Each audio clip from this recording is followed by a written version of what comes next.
productivity, we are for it. But if merger is actually targeted at reducing the workforce, then it's also going to compound our issue. So we'll follow logically to interface with the implementing committee to know which one are they even implementing and how are they going to implement it. Because we are in a very precarious situation, and I think also that it will not be proper even to implement it now. Let us get out of one challenge so that we don't put too many things on the table, and then at the end of the day, we lose essence of what we want to achieve. I think it's for us now to concentrate and fight coronavirus and let the process and the economy and also the challenge be addressed substantially. Then we can look at other issues so that we don't just get our mind divided in addressing some of those issues. All right. Lockdowns have been eased all over the country, and the machinery of the civil service is coming back to life, albeit gradually. Certain categories of workers at the national level have been asked to resume duties 3 times a week. States have also adopted some of these measures. But here, you have also some challenges. How prepared are employers to ensure the safety of the workers who resume duty? Where I'm going to is, what are the rights of the worker to say, look, if you have not provided this safe environment and the things I need, which now are not just what used to be because of this virus, what is the right of the worker to say, look, I cannot go back to work under the circumstances if you have not provided what is necessary for me to work in this pandemic?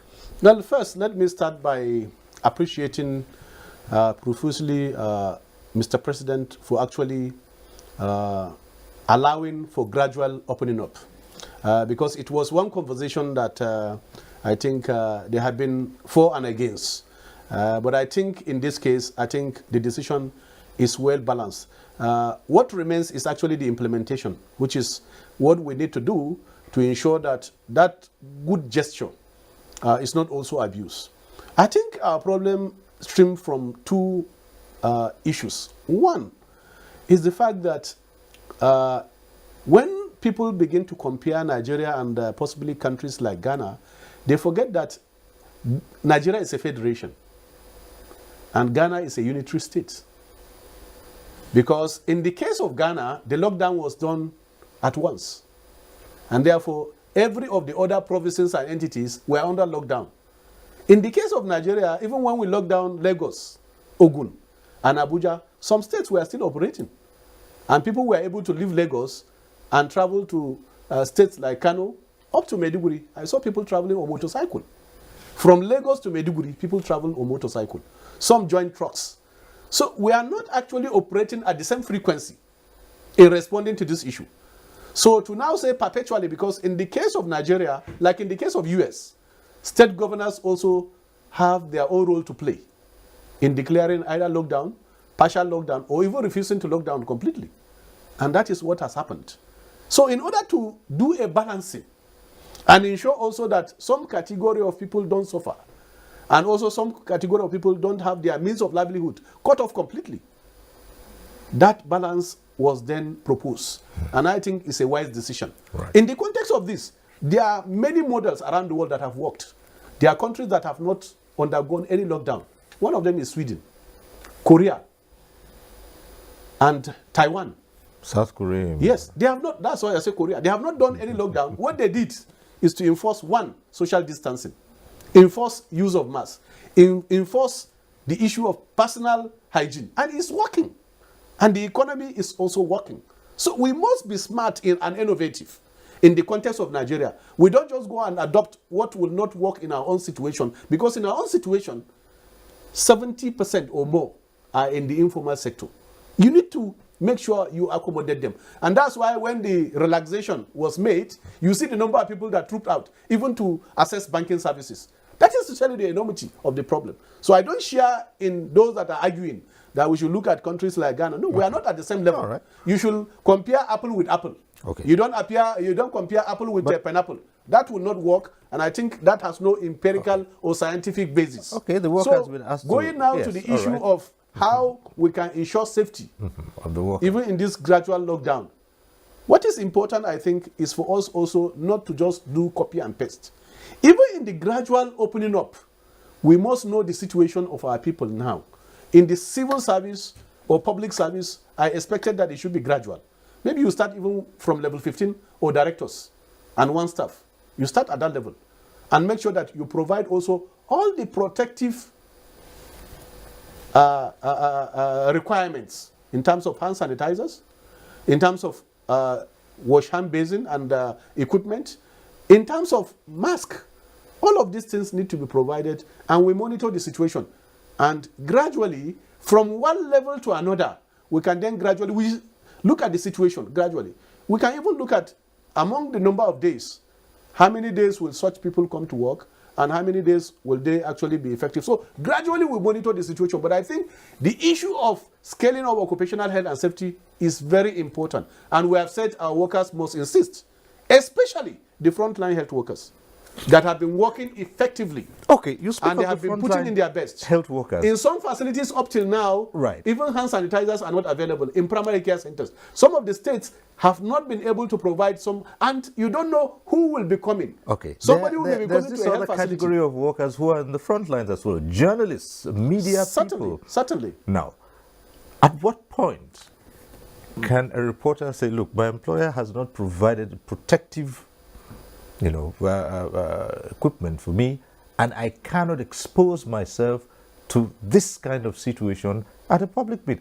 If you recall what happened at certain burials, reporters had gone in there. I spoke to some of them, and they said they were compelled by their employers to cover, even though they had no masks, they had no sanitizers, they had no gloves. They were forced to cover situations like that. Sometimes you have situations where journalists are asked to go out. At what point can they say, look, this has to be provided? Yeah, let me try to categorize the workers into two categories, which is also a global standard. One, you have the frontline health workers, and you have also workers that are on essential service. So journalists fall under the category of workers that are on essential service, because whether corona or war period, journalists also are working. And what is expected is that they must be provided with, one, the protective equipment or gears that they require. For instance, the face masks and also sanitizers. It is expected that the minimum that should be provided for them is that their employers must provide this. But two, we must also take responsibility, because the issue of maintaining social distance is a personal responsibility that we must also take and make. So in this case, these are the two forms of approach that is required. One is for the frontline health workers, because one, they will be treating the sick. But two, you have also essential workers, like the armed forces, the police. Some of them have also gotten infected. The journalists have gotten infected. But in this case, we must also be very strategic to ensure that, yes, employers must provide A, B, C, but also the worker must also take full responsibility of ensuring social distancing.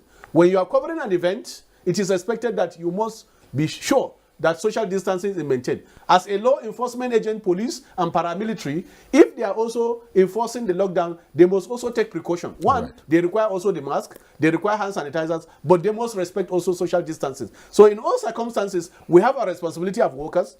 We have a responsibility of unions to ensure that the worker is given the material he needed to work, but also the worker also have to take some responsibility. If these things are not provided, your safety is first. Let's report to your union look at and the we'll be ready health to take it workers up. in the front line, the health workers who are in the front line, for instance. Would you push for a specific policy? I do recall that after reports about some pregnant health workers being exposed to COVID-19 and being and contracted the disease, questions were raised about whether or not pregnant health workers should be in the front lines. No specific, decision was taken that I recall. It was just that the health workers should consider their position. I am saying, would you push for a definite policy to say any pregnant health worker should not Yes, be in certainly. the front line? It's just like a war situation. In war situation, you are sure that you don't take the weak or those that are aged to the front line. You possibly keep them as reserves. In this case, we'll liaise with the health sector unions to make a particular policy recommendation. I don't expect pregnant women. You know also the other issues associated with pregnancy. It also affects their immunity because the immunity level will go down. Even nursing mothers? Yeah, even nursing mothers. I expected that they should not be at the isolation and treatment centers. They can be in the health facilities doing their routine job as usual, but they should not actually be in the treatment and isolation centers. And I think that is a reasonable decision or a reasonable policy that can be made so that we can also be able to protect them and also even protect the unborn baby from also being exposed to the coronavirus. So I think this is a policy that we can be able to engage. Speaking of palliatives for vulnerable groups, it's been agreed that the elderly, the senior citizens are at risk. And we've heard of palliatives. I'm not sure if we've heard of any specific palliatives for these senior citizens because as a result, it's quite easy to say, well, the pensioners, their pensions are guaranteed. But in COVID-19 situation, those pensions that all along, just like the minimum wage that you would say a living wage was not even enough to take you home, those pensions have also paled into insignificance. So what measures, I am yet to know of any that has been specifically directed at the senior citizens, apart from saying stay at home? Some of them can't afford to just stay at home. Yes, Cyril, I think I've tried to allude to that challenge earlier to say that we have a systemic problem of not actually having a social security system that covers even the most vulnerable. I agree with you, everywhere around the world, the aged are the most vulnerable, even in the context of COVID-19, because most of them have some underlying elements of which it will actually compound also their exposure to COVID-19. For now, I'm not sure, I've not heard of any palliative that is targeted at the aged. Even some of them have complained that even their monthly pension, I think, has not been forthcoming, particularly those in the States. So clearly speaking, I think we are doing a disservice to these very senior citizens, and we have continued to advocate and will advocate for them. That we must also respect our senior citizens.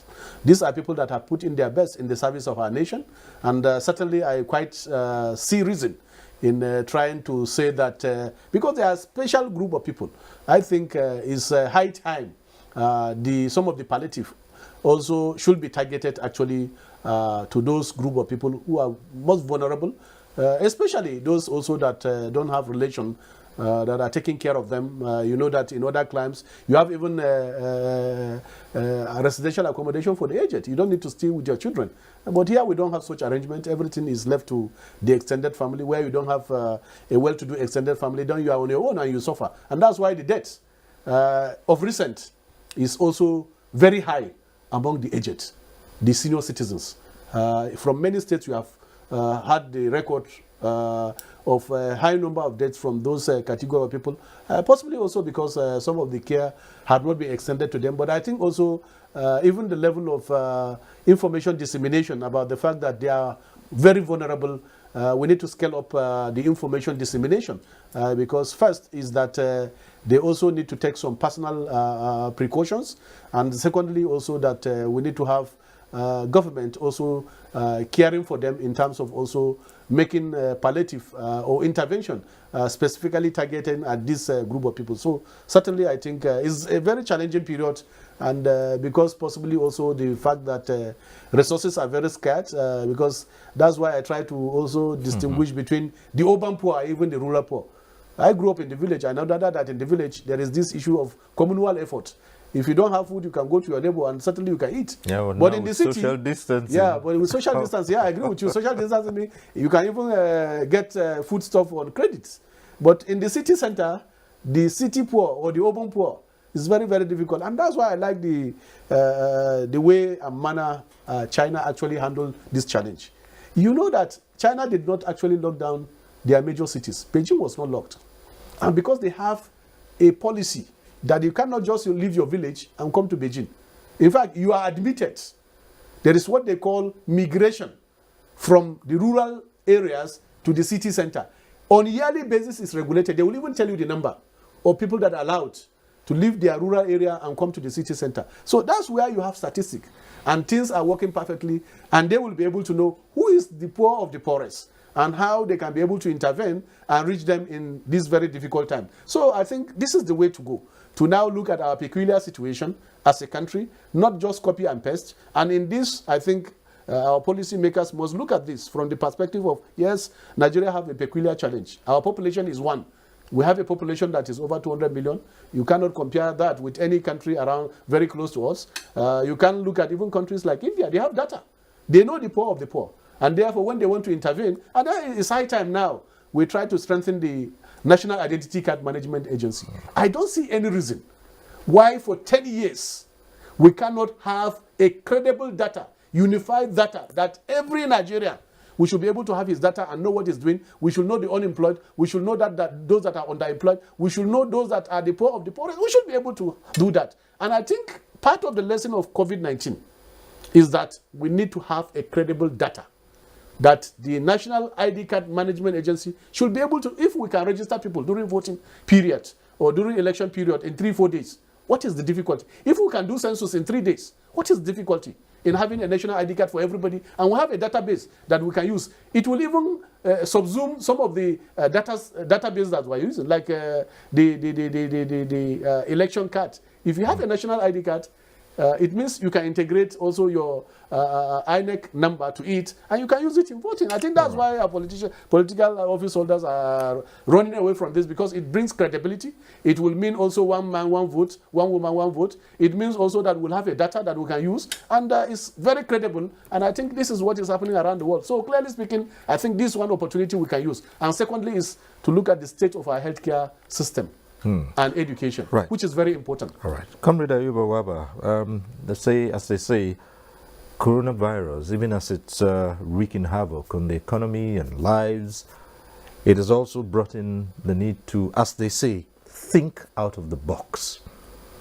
And we'll see the initiative by certain categories of workers, and also the need to... Challenging times for the country indeed, as it is elsewhere across the world, not only on the economic aspect, but as Minister of Finance, Budget and National Planning Zainab Ahmed explains to the Council, the health of the nation is also being affected, as resources to fund the ravaging coronavirus pandemic is very expensive. In the collapse of oil prices, the impact of the pandemic on the economy, the minister says, is already showing on the nation's revenue and foreign exchange earnings.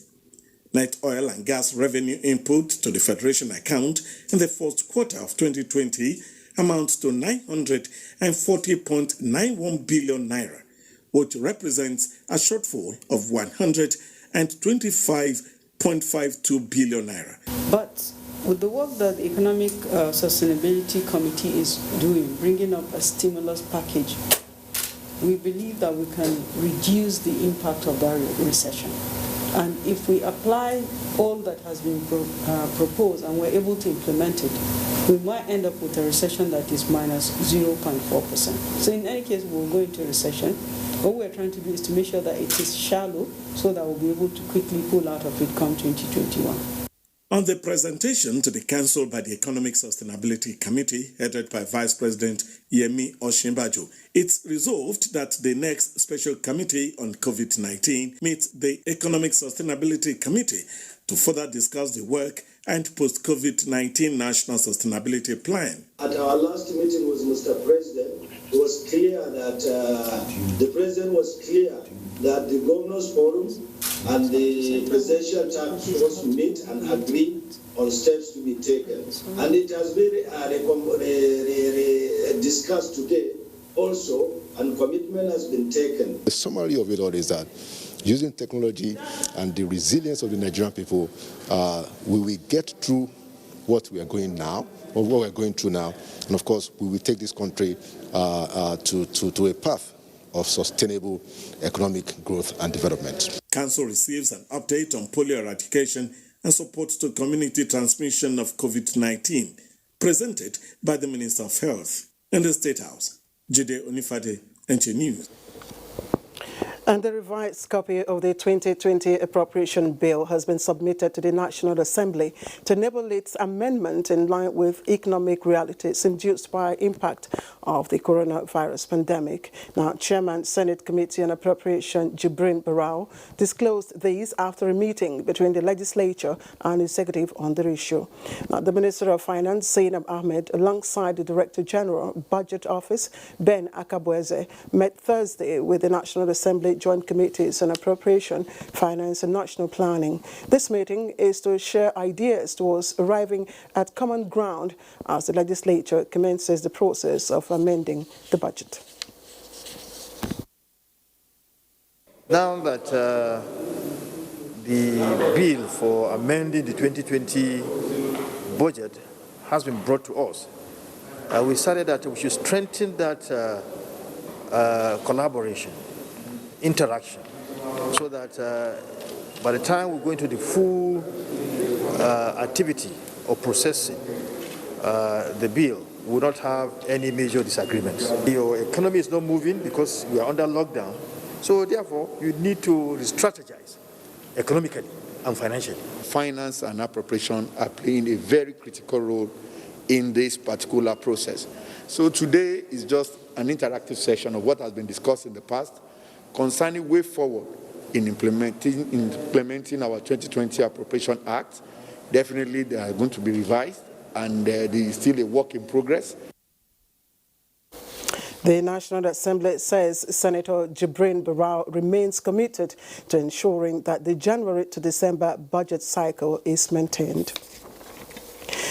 Now, the World Health Organization, WHO, has reported 106,000 new cases of COVID-19 globally, the highest in a single day yet, raising concerns over the spread of the virus in poorer nations. Let's now join Joyce Ometo for an update on the global scourge.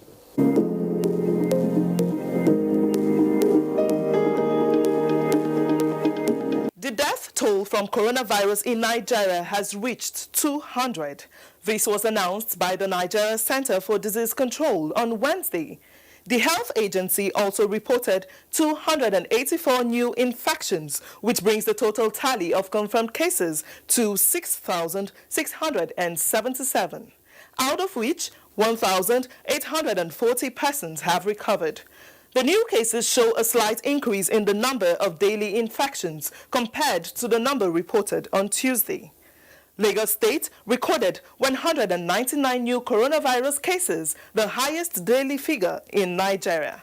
Numbers by the Africa Centers for Disease Control as at 6 p.m. show that the tally of those infected with coronavirus in Africa has reached 99,124, while 3,060 fatalities have been recorded. Still in Africa, a 2-day-old baby has died of coronavirus in South Africa, one of the world's youngest victims of the virus. The mother had tested positive for COVID-19 and the child subsequently tested positive. With 19,137 cases, South Africa tops the infection list in Africa. In the meantime, the World Health Organization said the world recorded 106,000 new cases of coronavirus in 24 hours. This was announced by the WHO Director General, Tedros Ghebreyesus. He said, and I quote, "We still have a long way to go in this pandemic," end of quotes. Meanwhile, figures published by Johns Hopkins University as at 6 p.m. show that the world has so far recorded 5,129,394 COVID-19 cases and seen 331,021 fatalities since the virus emerged. And that's it from here. Many thanks for watching. I am Joyce Ometo.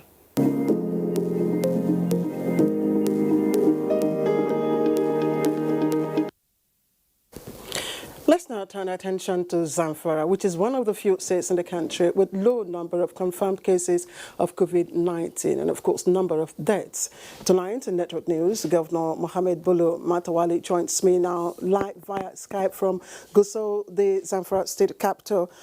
Governor Bello Matawalle, thank you very much for joining us on Network News. Thank you very much.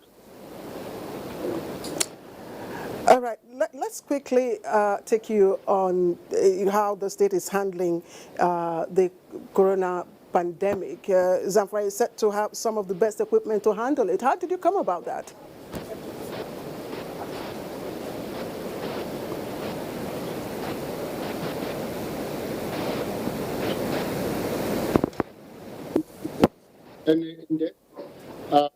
We have already established isolation centers. We have 2 isolation centers in the state. We have one in Dampa and one in Kura, which we treat with so many things. In fact, we are the only people, I think, in the north that have the capacity of 5 PCR machines in the hospital. And we provided 20,000 rapid tests. We established testing booths in the state, which we are going to establish in all the zones, 3 zones that we have. And we already fumigated all the 14 government areas in the state. And we provided all the ventilators in our isolation centers. And we provided hand sanitizers in most of the public places. And we have PPE equipment. All of them we provided torch to places. And we have provided face masks and some sanitation pumps in most of the market public places. All right, Governor Bello Matawalle, the national strategy seems to be approaching, the COVID-19 pandemic via a medical perspective. What approach are you using?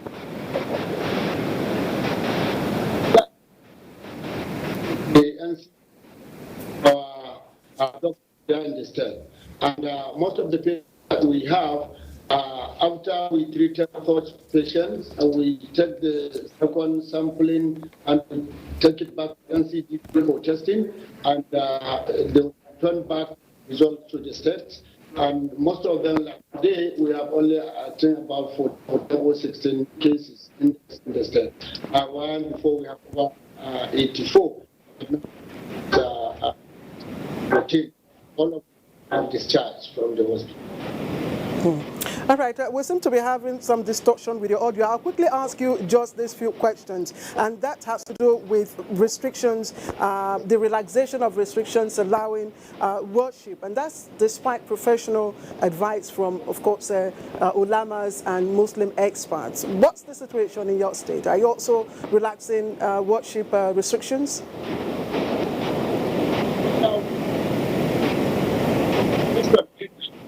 What we do, because of the Eid that will take place maybe on Saturday, which we say any person can go to Jumat their Eid for their prayers. And we call to all ulamas to make sure that they follow rules and regulations stipulated. All right, I'm afraid I have to stop at that. At this point, Governor Bello Matawalle, would like to appreciate you for coming on Network News tonight. And back here, the Presidential Task Force on COVID-19 has urged state governments and other subnational entities to diligently implement all guidelines and refrain from relaxing restrictions, which could set back the gains already made in the fight against COVID-19. Kenneth Nanim reports that Chairman of the PTF, Boss Mustafa, is urging citizens to take responsibility of maintaining personal hygiene during the Salah holidays.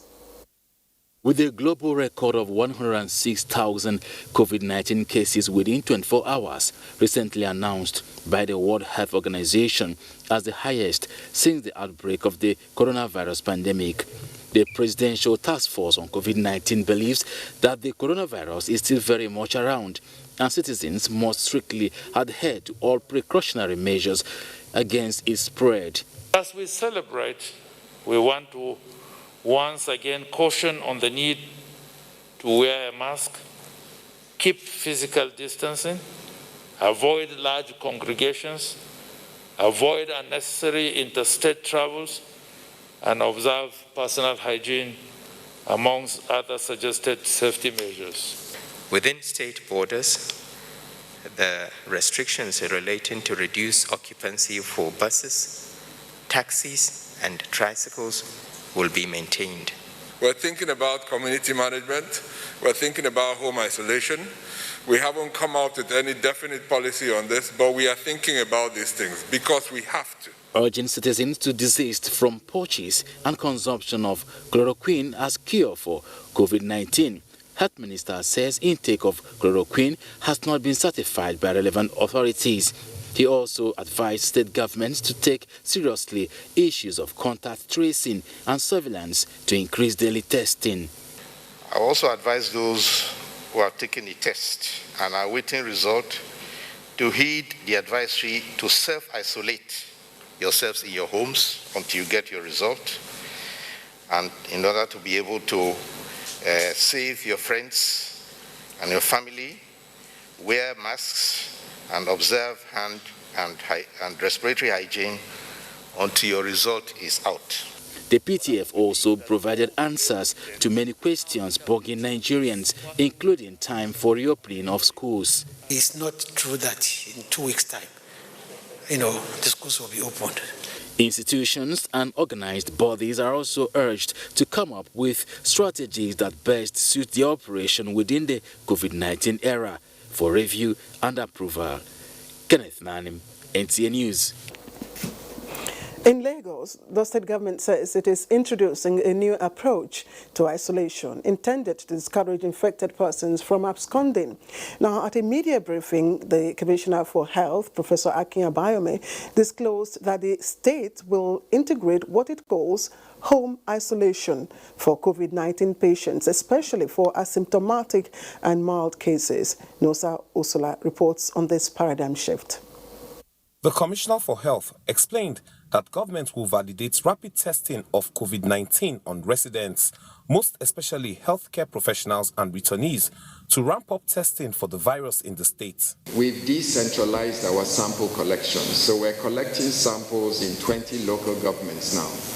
So if you want to get tested, you don't have to find your way to one of our isolation facilities, or you don't have to wait for our epidemiology team to come to your house. You can easily walk or find your way to one of those 20 decentralized sample collection sites. And as a result of that, we're seeing more people coming forward for testing. Professor Abayomi disclosed that the state government will work with traditional medicine practitioners to use dietary herbal supplements to boost the immune system against COVID-19 infection, and this would involve working closely with herbal practitioners to understand the quantity of herbal dosage needed to treat COVID-19 cases.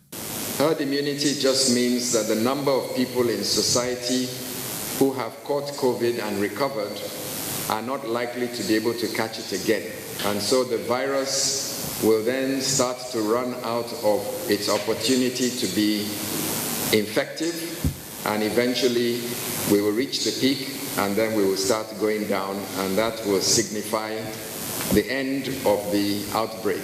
The Commissioner advised healthcare professionals to practice high level of clinical suspicion of infection when dealing with patients at this time of the pandemic to avoid getting infected, as well as reducing spread by referrals in suspected cases. In Lagos, Nosa Ursula, NTA. And 25 orphanages in the FCT have joined the list of beneficiaries of palliatives from the Ministry of Humanitarian Affairs, Disaster Management and Social Development as part of its COVID-19 response outreach to the poor and vulnerable in the area. Now, Ruth Ogwele reports that the flag-off was done at an orphanage in Gwagwalada Area Council.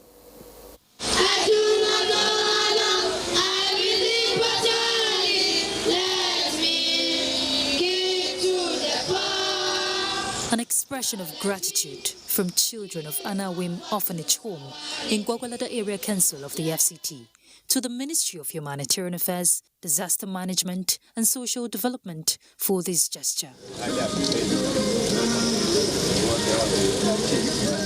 Sarah Salihu is just 10 and she already has a clear picture of the pandemic facing the world. She looks forward to return to school. But what she prays for more is for their food bank not to run dry, lead to wonder, This gesture gladdens her heart. I feel happy, so I thank God for them bringing the things, and may God protect you. For the minister, Sadia Umar Farouk, who was represented by the Special Advisor on Humanitarian Affairs, Musa Bungudu, this show of love and support to vulnerable children couldn't have come at a better time. Dealing with children that are orphans, I think it's not only just providing food items, but it touches the heart and mind. And these young boys and the girls, I hope one day they will become the leaders of our country. Just last week, I went to the storeroom.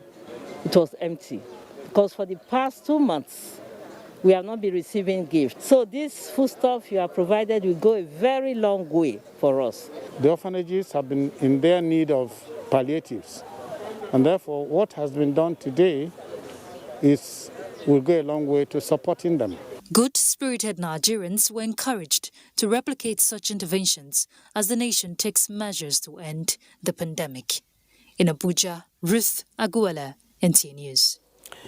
And in other news, Minister of Foreign Affairs Geoffrey Onyama has confirmed that 292 Nigerians have successfully been repatriated from the Kingdom of Saudi Arabia.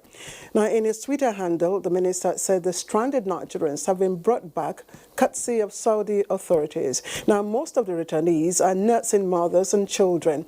He adds that the federal government is committed to evacuating stranded Nigerians whose visas might have expired amidst coronavirus pandemic that put on hold air travels.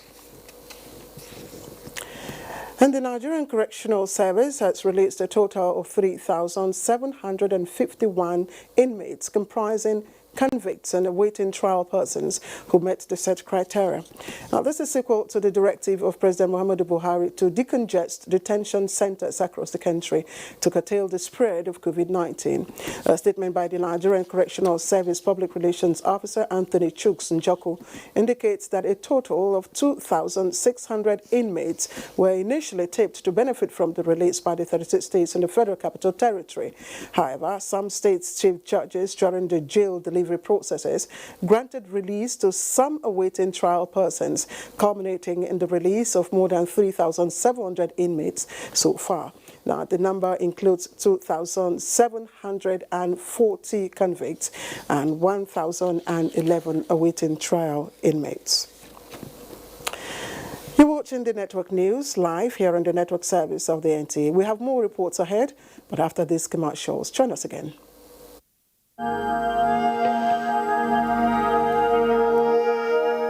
I wish to once again commend the frontline workers across the country who, on a daily basis, risk everything to ensure we win this fight. For those who got infected in the line of duty, rest assured that government will do all it takes to support you and your families during this exceedingly difficult period. I will also take this opportunity to assure you all that your safety, well-being, and welfare remains paramount to our government.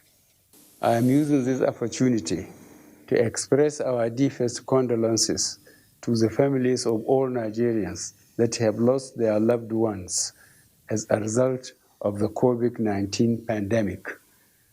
This is our collective loss, and we share your grief. Mama, Uncle Kim just called me. His wife just gave birth. Hey! If not be God, though, now who go do am? Now who go do am? Hey, I thank God for your girl. I was too excited to ask. Let me get my phone and call him. Mama, it's a... Mama, what's wrong? So, I no fit see my grandpikin now as dem do obodo oyibo.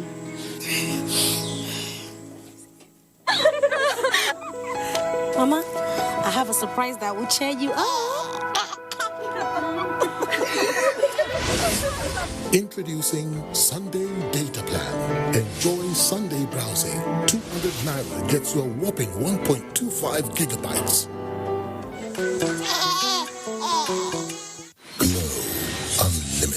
The President, Muhammadu Buhari, has approved the establishment of the first set of 12 TED Fund Centers of Excellence, with 2 centers of excellence in each of the 6 geopolitical zones, hosted by first, second, and third generation universities in the first instance in the year 2020. Those of the state universities, polytechnics, and colleges of education will follow in subsequent years. The focus areas of the centers of excellence, in line with the contemporary practice in the more competitive economies and technologies, are mainly in science-based disciplines. The approval, which came upon recommendation of TED Fund Board of Trustees and endorsement of the Honorable Minister of Education, Malam Adamu Adamu, is to signify a major paradigm shift in favor of research and excellence in our universities, but also a demonstration that the federal government has decided to directly establish and fund centers of excellence besides the ones funded by the World Bank, being the African Centers of Excellence. Details of the operations and guidelines for the inaugural TED Fund Center of Excellence are to be issued by the fund. Signed, Buhari Mikailu, Director, Physical Infrastructure Development, for the Executive Secretary. Okay, no problem. Thank you. Guy, what happened? This COVID-19 is not easy on my business, so my client just put the project on hold. Imagine that one of last week. They cancelled it. And I am scheduled to call my tax officer next week. What do I tell him? Relax. FIRS has it sorted already. That's why they issued palliative measures to cushion the effects of COVID-19 on taxpayers. Remittance of VAT, which used to be on or before 21st of every month, has now been extended to the last day of the month. FIRS also states that it's imperative that companies whose revenues are in foreign currency and personal income, tax returns for foreign affairs, non-residents, military and police, immediately check their website for important updates as well as information on late returns penalty. All supporting documents can be submitted later to the tax office for all those who cannot access email facilities. There are lots more. From now till further notice, FIRS says all taxpayers can now take advantage of its simple, user-friendly and robust e-filing process to submit their documents online instead of visiting tax offices. Dedicated email addresses for each of the offices are available on their website, www.firs.gov.ng. Stay safe and comply with all the guidelines issued by the government so that together we can make Nigeria working again. This broadcast is powered by FIRS, Federal Inland Revenue Service. A united Nigeria, strong in the fight against COVID-19, to bring a voice of hope, to join hands to bring an end to this pandemic. Kandi diko hafia si akwadara n'otu aka kandi nwere ikike ihu maka ahụike si dikwa nkwadebe maka ọgụ a.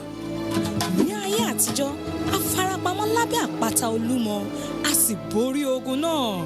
Àkókò tó láti farapamọ́ sínú ilé.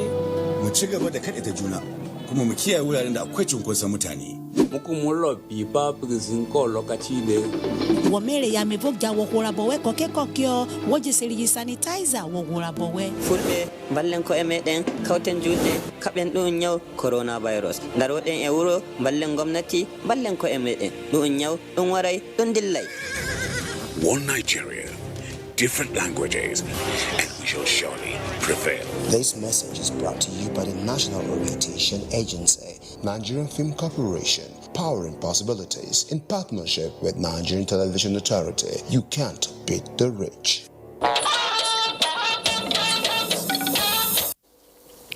Welcome back. The Network News is broadcast live from Abuja. Let's now turn to Lagos for more news.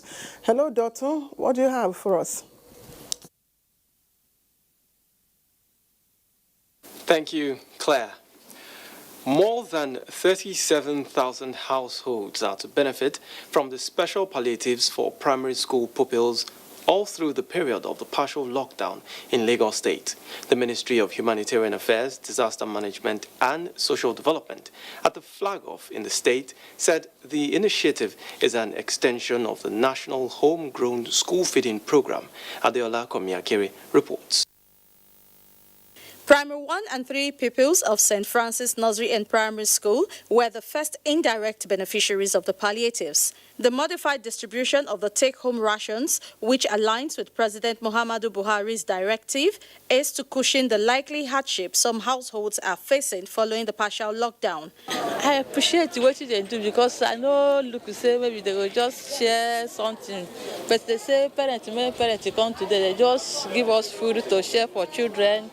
So I appreciate them because it's not easy for them to remember us that we are hungry. We are passing through a lot of things this time around, this lockdown.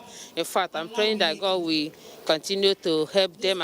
We have about 160,000 in primary 1 to 3. And before now, we have captured over 120,000 of them.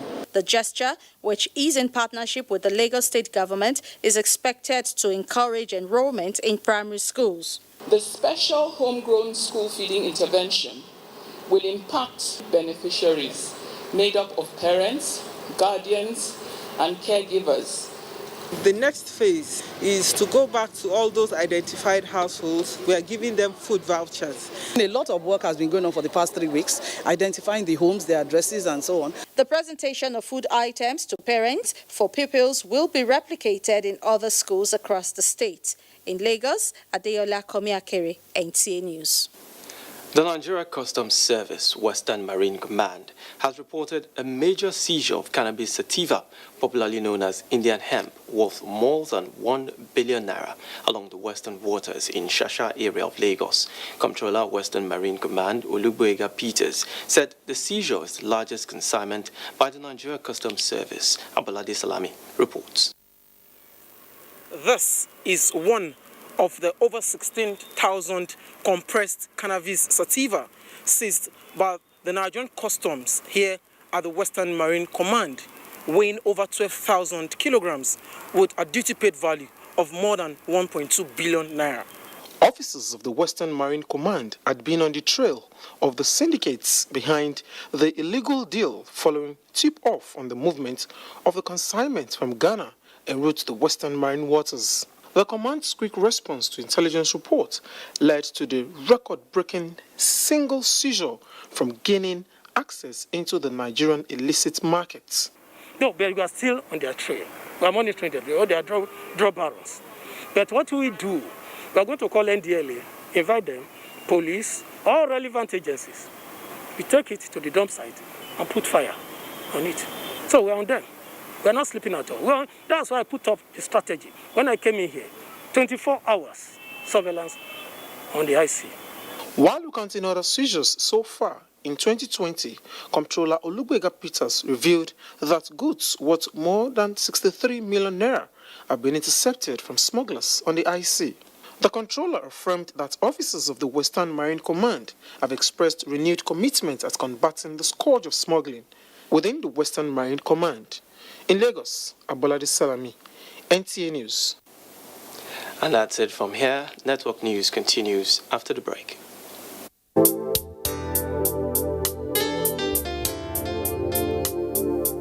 We are going through stress presently in FCT as a result of the fight against coronavirus, and everyone is doing his or her best in this fight. We are particularly indebted to our FCT healthcare providers, essential workers, first responders, who indeed are at the top of the ladder. Thank you. We love you. You're heroes. You walk around the clock. We appreciate you a lot. You are awesome. Keep it up, guys. You are strong. Eshipupo. Dalu. Mungodi. We can never ignore you. You lighten our world. You are magnanimous. You are courageous. You are amazing. You are awesome. God bless you all.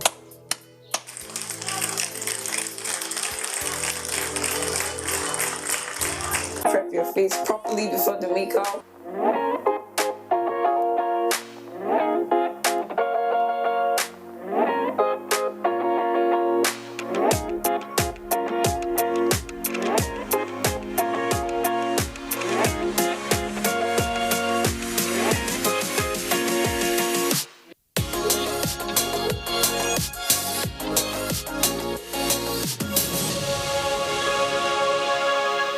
Today on Happy Clean Niger Mission, we visit Mrs. Johnson live in Lagos.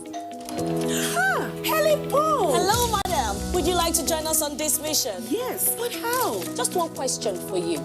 How do you keep your toilet clean? I use regular detergent and bleach for washing and removing yellow stains. I have been using it for years. Oh, madam, the regular detergents and bleach are used for washing clothes. To clean your toilet properly, you need Harpic 10X. It is specially made for stains in the toilet. Harpic Thick formula settles on stains and gives 10 times better cleaning compared to regular detergents and bleach. Wow, now I'm convinced, Helen Paul. Really? Yeah. Now that she's part of the mission, the next house is yours. What we are really cultivating here is a better future for all Nigerian women, and it's not always easy.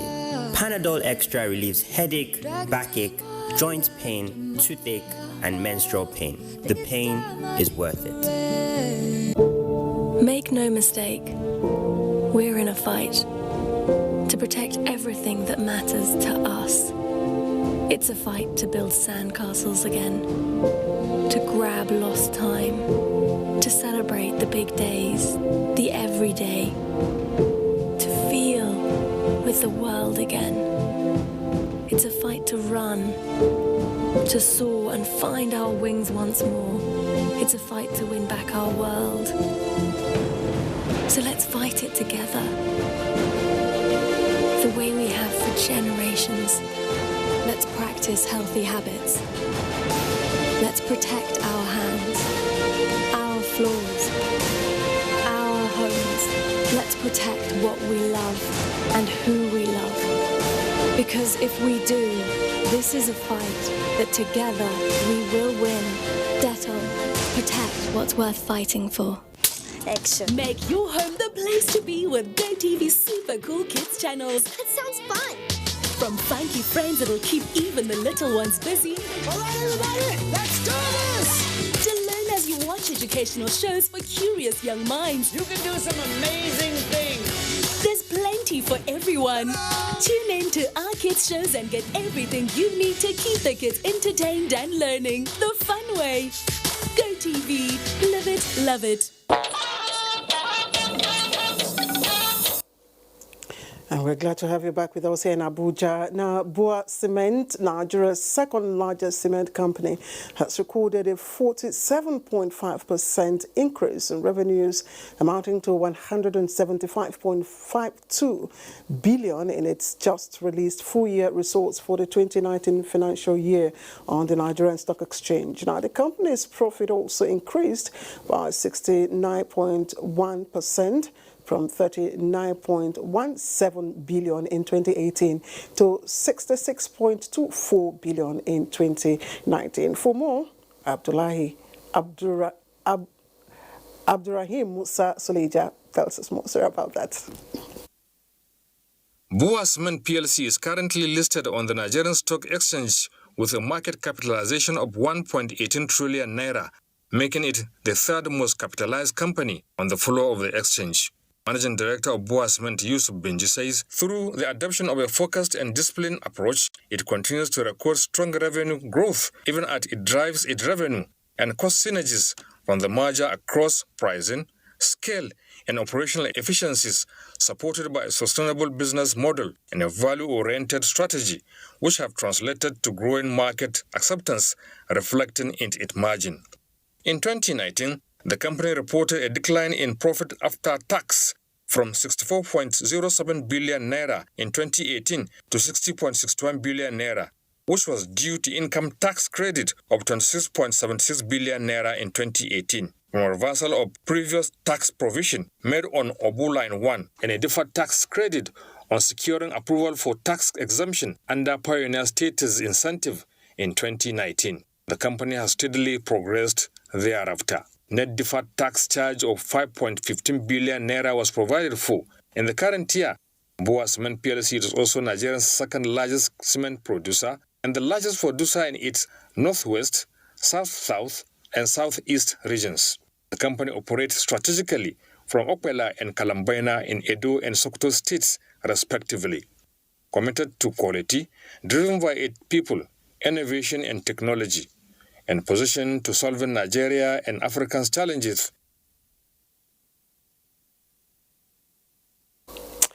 Now, a 160-bed isolation center equipped with state-of-the-art facilities has been inaugurated in Oshogbo to assist the state government in containing the spread of coronavirus. Now, the Coalition Against COVID-19, COVID for short, provided the facility. Here is Femi Afariogun with the rest of the report. With effort still ongoing to discover the vaccine and cure for coronavirus, the private sector-led Coalition Against COVID-19 in Nigeria, CACOVID, is helping to bridge the gap in the health sector in the state.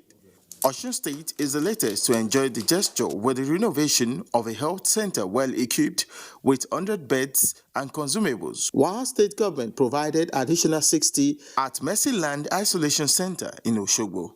We believe that there should be a proper handshake between public sector and private sector, what they call PPP, public-private partnership. So we believe that if it is okay for the public sector, of course, there will be conducive atmosphere for private sector to also thrive. Osun has 8 isolation centers with a total of 342 beds and is still striving to reduce the active cases from 6 to 0. Our administration had seriously adopted creative and proactive methods to manage the coronavirus pandemic since its birth in Nigeria. We have dedicated funds, human resources, and indeed focused resolve to beat this virus. CACOVID promised to distribute palliative soon to states in furtherance of its fight against COVID-19. In Oshogbo, Femi Afariogun, NTA News.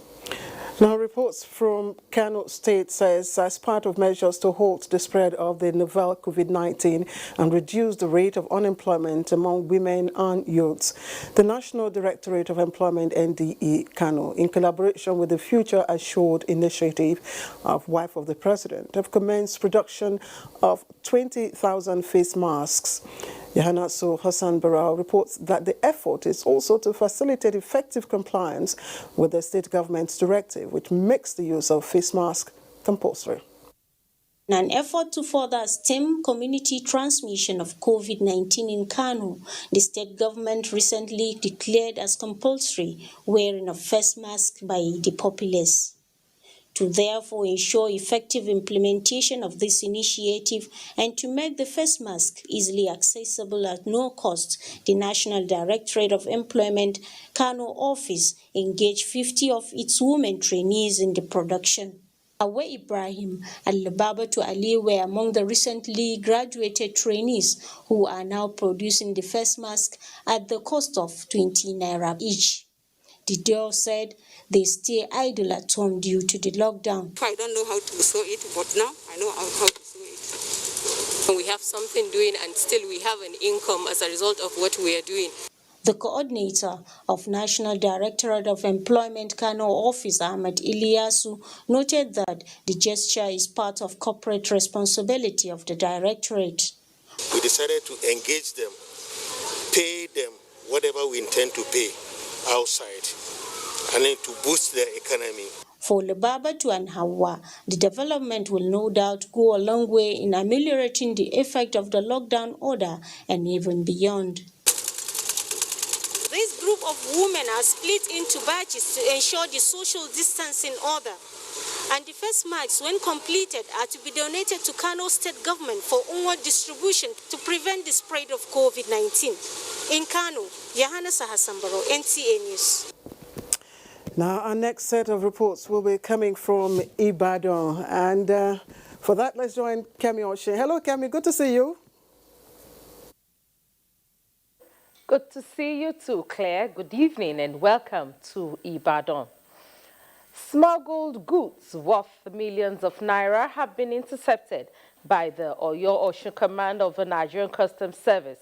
Controller of the command, Uche Ngozi, while briefing journalists, said the fight against smuggling of prohibited items is paramount towards achieving economic development in the country. Correspondent Shola Wahid has the report.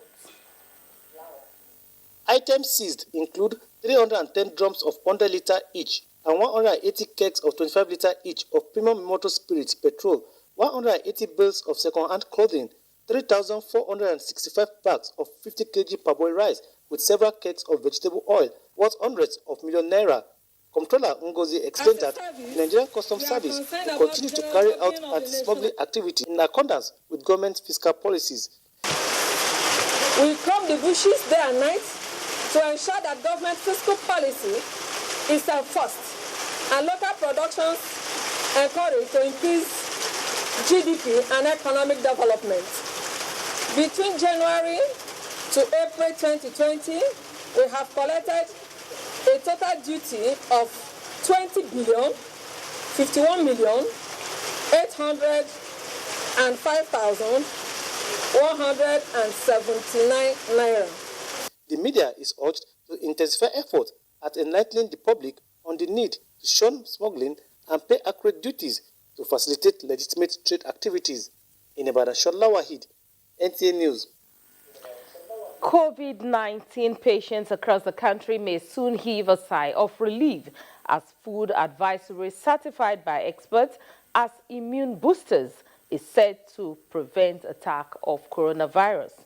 Oyo State Governor Seyi Makinde made this known at the end of a meeting of a state COVID-19 task force. Ayomiku Ajibola has the report. Food advisory certified by a professor of biochemistry at the University of Ibadan. According to the governor, indigenous food substances and natural products available to people that have been shown experimentally to have antioxidant and anti-inflammatory properties. For us, anything that can assist to boost the immune system and also ensure that the impact and the effect of the virus, is basically tamed. We will keep on advising our people, to do it, especially when it doesn't cost any. Reacting to his administration conversation with religious leaders over the possible relaxation of ban on religious gathering, Governor Seyi Makinde said the state task force will reveal the identity of the company with 57 COVID-19 possible cases among its members of staff in Ibadan soon. The coordinator, Isolation and Treatment Centers in the state, Professor Temitope Alunge, commended the state government for its support, noting that the discharge of 25 patients in 48 hours shown that the task force was on top of COVID-19 situation in the state. In Ibadan, Ayomiku Ajibola, NTA News. And it's back to Claire in Abuja for the continuation of the network news. Good. Many thanks to you, Camille Oshin. I'm back here in Abuja. The federal government has declared Monday 25 on Tuesday 26 May 2020 as public holidays to mark this year's Eid al-Fitr celebration. The Minister of Interior, Ogbeni Rauf Aregbesola, who made the declaration on behalf of the federal government, congratulated all Muslim faithful for the successful completion of the Ramadan fast. Aregbesola admonished all Muslims to replicate the life of kindness, love, tolerance, peace, and good neighborliness as exemplified by the Holy Prophet Muhammad, peace be upon him. And the nation's growth and development challenges have been hinged on integrity question. Now, it is in this regards that Nigeria is developing a comprehensive national ethics and integrity policy to drive positive behavioral change. Now, the program is being championed by the Office of the Secretary to the Government of the Federation, the Independent Corrupt Practices and Other Related Offences Commission, ICPC, as well as the National Orientation Agency. Olabode Arawa tells us more. Kefas Lewi Wonu and Reverend Father George Eusani are Nigerians who have had encounters with individuals of doubtful integrity in the course of conducting business. They are among experts strategizing at this virtual stakeholders meeting on ethics and integrity. They share their experience. What we have in this country is there's a major shortfall in sanctions, lawlessness. It is everybody's responsibility to be able to participate in helping us develop those policies that will bring us dignity, that will help us to be able to care for ourselves. This meeting is to discuss the structure of the ethics and integrity policy. Many people in this virtual meeting room are gravely concerned that ethics and values in the Nigerian society have completely collapsed. The biggest problems that is facing our country, collapse of values and ethics. Imbibing the core values of patriotism and integrity through a citizen-centered approach featured prominently in Abuja. Olabodarewa, NTA News. Now, to reposition Plateau State in the fight against insurgency, the Nigeria Air Force Special Team of the Search and Rescue Unit have completed training and returned to base at the 205 headquarters in Karang Mangu local government area. Ringnet Sylvanus Lott reports that Chief of Air Staff represented tasked them to perform excellently and add value to their combat readiness. The men, 35 in number, are a special force trained to go behind enemy lines and attend to wounded pilots, soldiers, and generally beef up security in crisis areas. Addressing the men, Air Officer Commanding Special Operations Headquarters Bauchi stressed their role of service before self while improving the security architecture of the state. The combat search and rescue personnel are now here at Keran, have been brought into their Keran to continue with their role here in Keran. So it's a special competency that they have in addition to being special forces. He added that being professional and disciplined is key to success in the fight against crime. Other security agencies here in Plateau State, I expect you to work in synergy with them, add value to the bite, to the fight, to the combat readiness, to clean up all the security challenges here of banditry, farmers, herders clashes, and other current and emerging in Plateau State. The 205 headquarters is to serve as their operations base. From Kerang, Ringnet Sylvanus Lott, NTA News. Now, a total of 29 bandits in Malaysia have been eliminated in joint military operations conducted within the last week. The coordinator of Defense Media Operations, Major General Johnny Neche, announced this at a periodic news conference in Abuja. Defense correspondent Ismail Musa reports.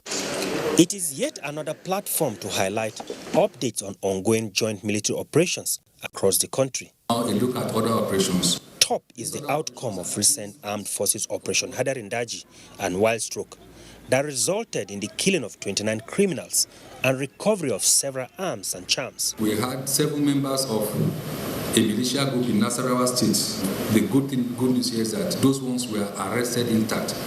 In the course of interrogation, you get valuable information that will help us to begin to nip all these activities, particularly that one in the board, because sometimes, more often than not, militias, they are suspected to be sponsored. Similarly, Nigerian Navy Operation Delta Safe navigated towards impounding over 1,444 barrels of crude oil and over 1.4 million liters of diesel. A Chinese vessel was attacked by pirates off the coast of Cote d'Ivoire. And what these pirates did was to divert this vessel to the Nigerian waters. 10 of them were arrested while the 18 crew members were all rescued.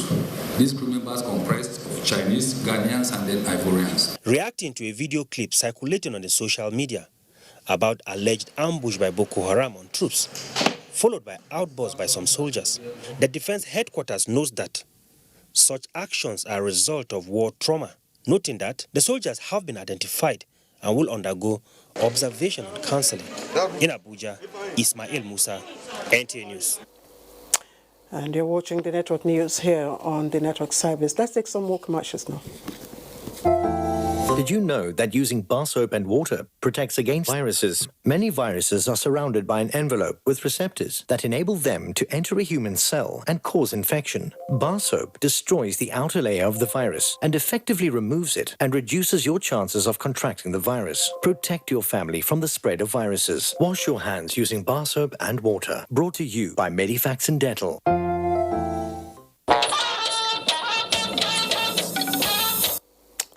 And now, sports. Part of efforts to support the Lagos State government in its quest to reduce the spread of COVID-19, The Nigerian Football Federation donated personal protective equipment, PPE, face masks, hand gloves, and sanitizer to frontline workers in the state.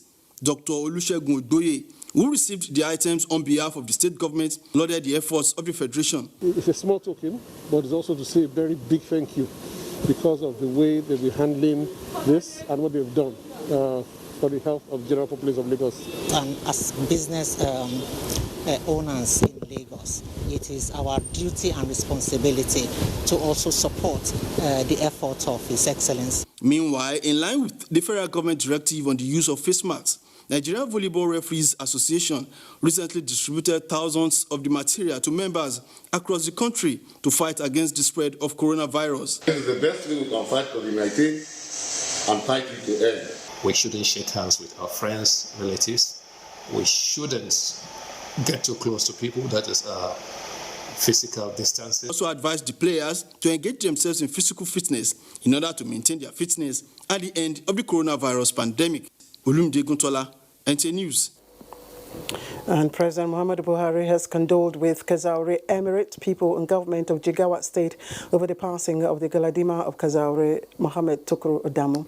In a statement by Garba Shehu, Senior Special Assistant to the President in Media and Publicity, President Buhari prayed Almighty God to comfort the bereaved and grant them fortitude to bear the loss. President Buhari believes that investments of the late Galadima of Kazaure in Kano and Jigawa States and his contributions to the national level, serving variously in Sokoto and Lagos State as a public servant, will be remembered, particularly working for the Federal Electoral Commission, FEDECO, and the presidency. And let's take a quick check on the weather forecast for tomorrow.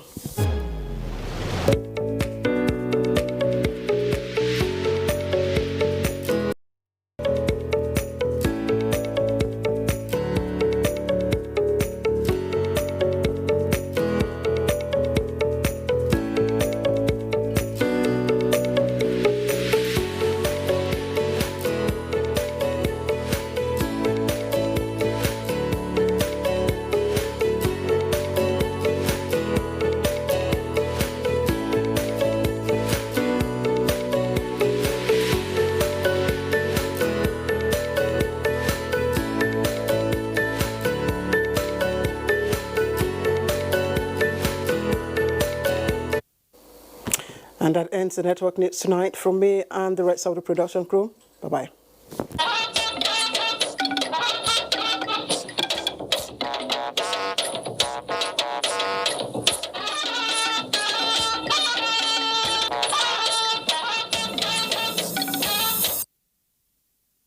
Lockdown, as announced by the Presidential Task Force on COVID-19, are effective from 4th May 2020 in Abuja, Lagos, and Ogun States.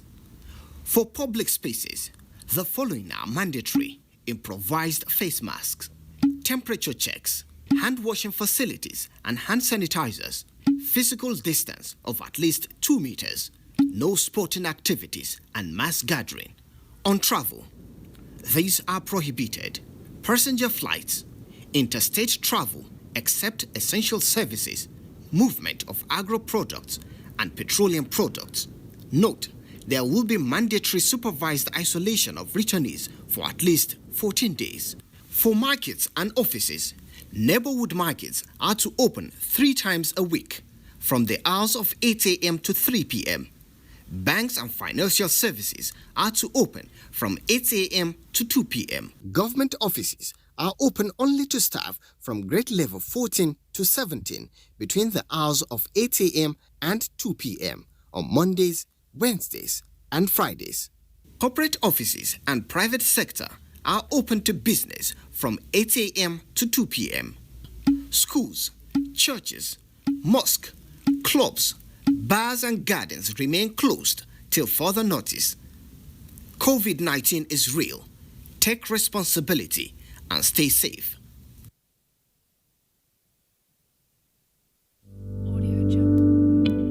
Coronavirus is real.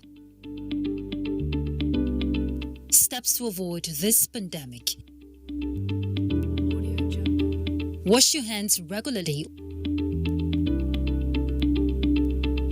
or sanitize your hands. Keep social and physical distancing. Avoid crowded places. Stay at home unless absolutely necessary.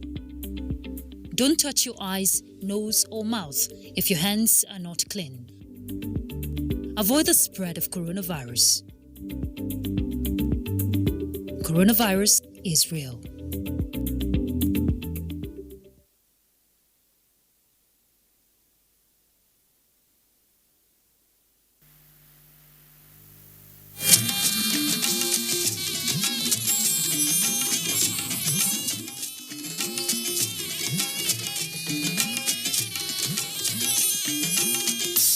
This is the network service of the NTA.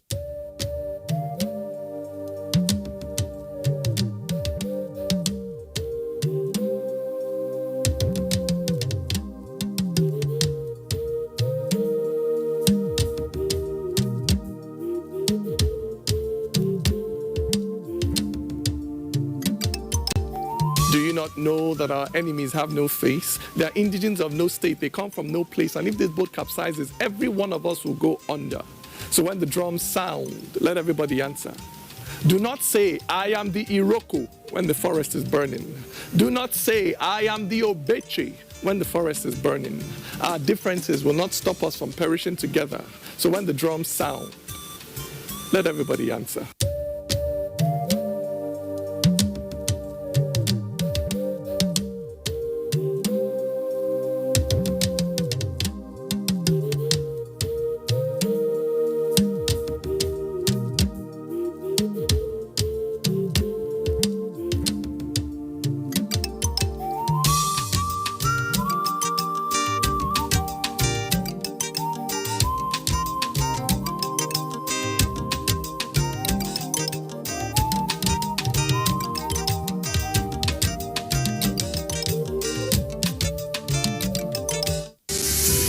The number of the COVID-19 cases in Nigeria is increasing daily, with many more tests ongoing.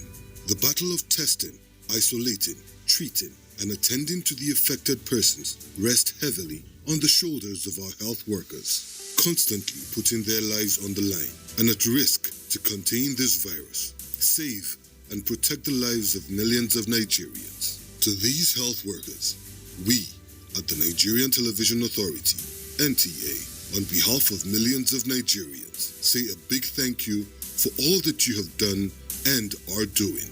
To the security agencies enforcing the lockdown and every other frontliner, we say thank you for putting your lives on the line to save ours. There is no amount of words that can quantify our gratitude. Thank you.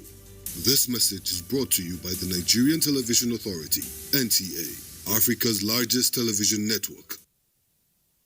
The main way coronavirus spread is when infected people sneeze and cough. Small droplets of fluid expelled by cough or sneezes are laced with viruses looking for new respiratory tracts to infect.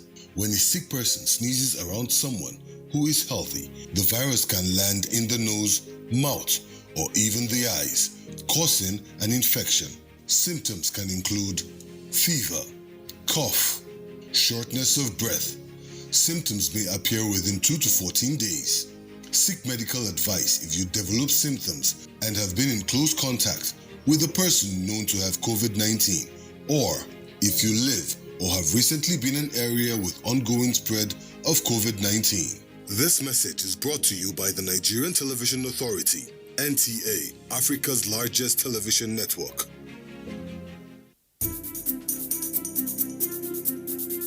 As a strong immune system increases the chances of victims surviving COVID-19, a corruption-free society creates opportunities for citizens to thrive and prosper. Build your immunity.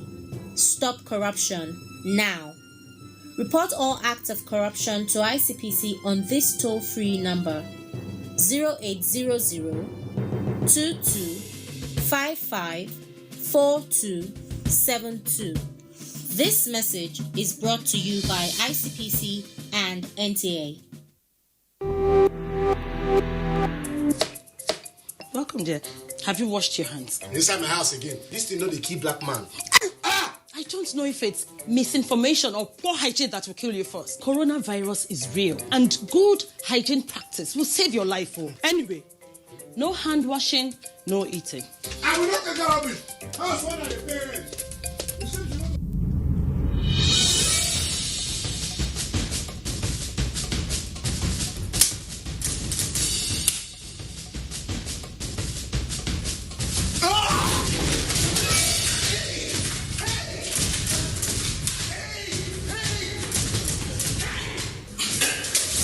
Coronavirus is real and it's on the rise. But you can help yourself and help others to be safe. Remember, we can stop the spread. It's in your hands. This message is from the Akinfade Foundation in partnership with the National Orientation Agency with support from MacArthur Foundation. Tonight, an energy scandal involving a notorious businessman. So is Frank Timis corrupt?